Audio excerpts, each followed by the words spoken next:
Hey guys, welcome to our daily encounter.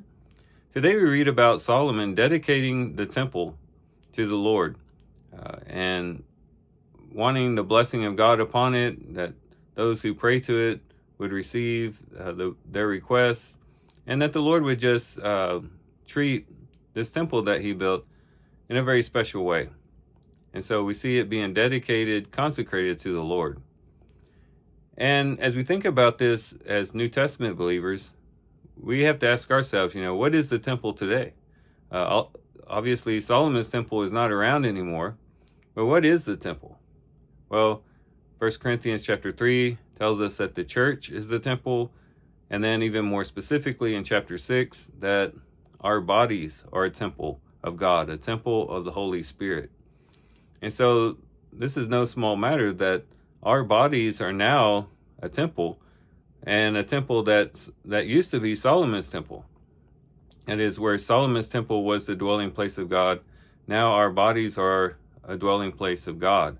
And that should cause us to want to use our bodies in a very consecrated and sanctified way, to where we would do with our bodies what Solomon did with his temple, and that is to dedicate it to the Lord.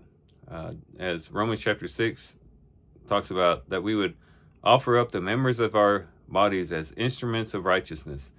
And as Romans chapter 12 talks about, that we would offer up our bodies as a living sacrifice unto God, set apart unto him, ready to do his work, to serve him, and to be that dwelling place of God, and to be the meeting place of God with this world.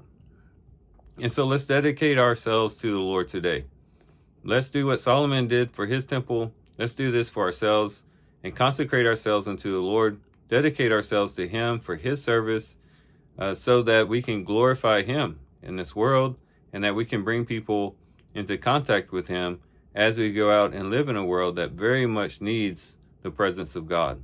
So these are some things we can reflect on and think about as we do a reading today. With that, guys, I do thank you for watching the video today. Hope you guys have a great day. Love you guys. God bless.